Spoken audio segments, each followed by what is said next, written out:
mediados de verano de 1943. La gran ofensiva alemana sobre el saliente de Kursk ha fracasado.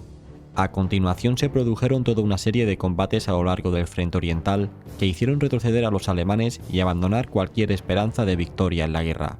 Una de las divisiones que estuvo presente en aquellos combates fue la unidad de élite de la Wehrmacht conocida como la División Großdeutschland. En ella había un comandante encargado de dirigir el primer batallón blindado de la división, llamado Otto Remmer. Puede que a muchos os suene este hombre, debido a que un año más tarde fue una de las piezas claves en detener el complot contra Hitler del 20 de julio de 1944. Sin embargo, en este momento no era más que un simple comandante de batallón, como así había cientos en el ejército alemán. Tras hacer esta aclaración, continuemos con la historia. Como estábamos diciendo, durante los últimos meses de 1943, la situación en Rusia se volvió crítica para el ejército alemán y los combates eran muy intensos. Debido al buen papel de la división Großdeutschland que intentaba mantener la defensa alemana con todas sus energías, el comandante Otto Remmer fue condecorado con diferentes medallas. En primer lugar, recibió la Cruz de Caballero por las acciones de su batallón blindado durante el repliegue del ejército alemán en la Cuarta Batalla de Járkov. Unos meses más tarde, concretamente en noviembre de 1943, recibió las hojas de roble para su Cruz de Caballero, siendo el soldado número 325 en recibirla. Fue en esta ocasión cuando Remmer viajó hasta el cuartel de Hitler en Prusia Oriental para recibir la condecoración de manos del líder alemán. Remmer contaría muchos años más tarde en una entrevista cómo fue ese primer encuentro y la larga conversación de 1 hora y media que ambos hombres mantuvieron en privado. Según comenta Remmer, lo primero que hicieron al quedarse a solas en el despacho de Hitler fue examinarse mutuamente. La impresión del joven comandante alemán fue buena, al igual que la que Hitler se llevó de él. A modo de anécdota, Remmer comentó que el perro de Hitler se le acercó y se le puso a su lado para que le hiciera alguna caricia. Ante esto Hitler se mostró totalmente sorprendido y le dijo que era la primera vez que veía a su perro hacer esto con alguien desconocido. Esto le transmitió a Hitler que Remmer era alguien valeroso y de confianza, por lo que su encuentro comenzó realmente bien. Otto Remmer por su parte le dijo que el líder alemán le transmitió mucha confianza y cercanía y que no se vio abrumado por él en ningún momento. Así pues, ambos hombres hablaron como si fuesen camaradas del mismo rango, de una forma abierta y sin tapujos. En primer lugar, Hitler se interesó por Remmer y le preguntó que cuál era la situación que estaban viviendo en el frente y cómo veía él las cosas desde primera línea. Por su parte, Remmer le contestó lo siguiente: «Vengo de una división que está acostumbrada a tener éxito y que sabe y quiere luchar. Entiendo que debido a nuestra inferioridad numérica, los rusos consiguen una y otra vez abrir brecha en nuestro ancho frente, pero tengo que decirle que hay otras posibilidades de defensa. No pasa nada si durante la operación perdemos un poco de terreno, si con ello logramos obtener una gran victoria». En estas palabras se entiende que Remmer se está quejando de lo imposible que resulta defender la línea de frente en su totalidad, ya que los soviéticos van a romperla siempre donde quieran debido a su superioridad numérica y a su capacidad para la concentración de tropas. Así pues, se está quejando de la defensa estática y carente de movimientos de repliegues y contraataques. Por último, y antes de continuar con la exposición de Remmer a Hitler, tenemos que decir claramente que se percibe que al haber participado en la contraofensiva de Manstein en Járkov y al estar bajo su mando, Remmer está muy influenciado por la forma que tiene Manstein de hacer la guerra. En cualquier caso, continuemos con la respuesta de Remmer tras esta valoración personal que acabamos de hacer. Lo que tenemos que hacer es crear dos ejércitos independientes que sean capaces de seccionar cualquier irrupción soviética que se adentre en nuestras líneas, dijo Remmer. Uno debería de ser como la división Leistandarte pero más grande y potente, y el otro como la Großdeutschland, siendo estas las unidades de élite de nuestro ejército. Con estas dos grandes formaciones tendremos siempre la posibilidad de cercar a las vanguardias soviéticas y obtener grandes victorias al mismo tiempo que derrotamos a sus ejércitos una y otra vez.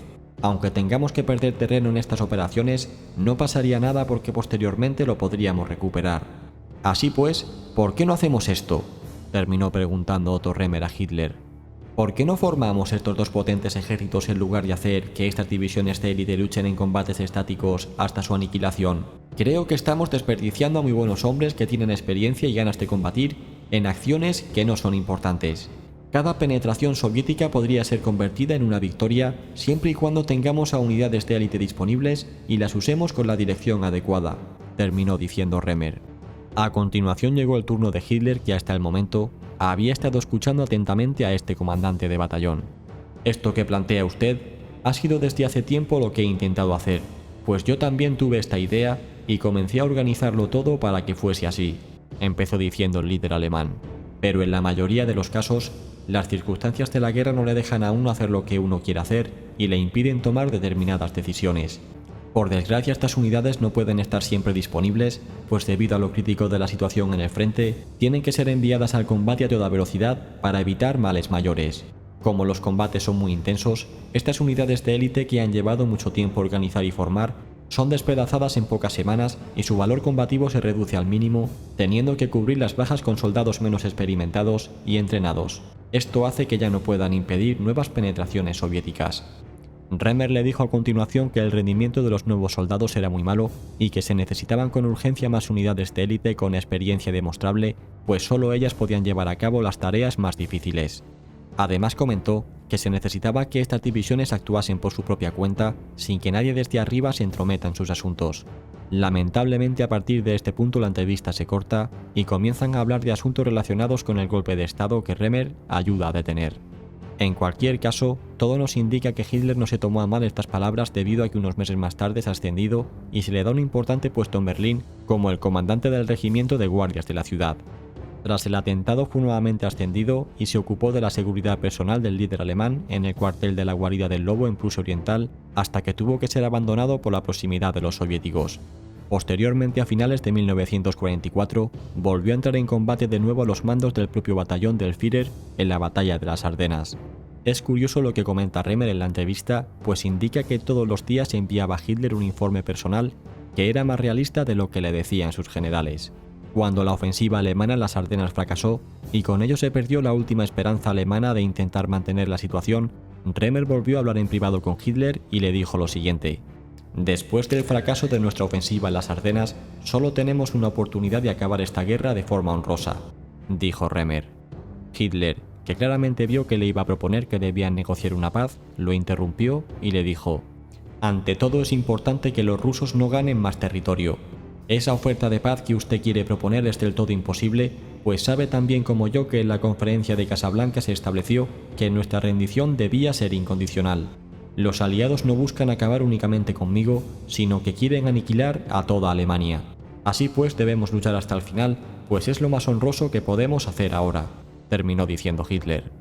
Como sabéis, y ya hemos hecho muchos programas como este, a mí me gusta mucho ir a las fuentes directas en las que se describen este tipo de reuniones privadas que sin duda alguna nos dan mucha información. En cualquier caso, y comentando lo que Remer propuso hacer, creo que es bastante similar a lo que propuso Guderian en 1943 en lugar de lanzar la Operación Ciudadela, pues él ya indicó que se debían acumular fuertes reservas que fuesen capaces de taponar las penetraciones soviéticas. La cuestión de siempre es si aún con eso hubiese sido suficiente, tal y como pensaba Otto Remer, o aún tras crear estas potentes divisiones se hubiesen quedado desgastadas en los primeros combates y tampoco hubiesen sido de ayuda a la larga para frenar a las penetraciones soviéticas. En cualquier caso, y si queréis ver más programas como este, os dejo en la descripción el vídeo que subimos hace poco sobre la reunión que mantuvo en privado Himmler con Rausch, en la que el general se quejó de la mala forma en la que se estaba llevando la guerra, y también os dejo otro programa en el que analizamos las distintas opiniones de los generales alemanes durante la Operación Barbarroja. Espero sinceramente que este asunto os haya resultado de interés. Nosotros nos despedimos aquí. Gracias a todos, especialmente a los patrocinadores que hacen esto posible. Suscríbete y comparte este programa si te ha gustado y nos vemos en el próximo. Hasta pronto.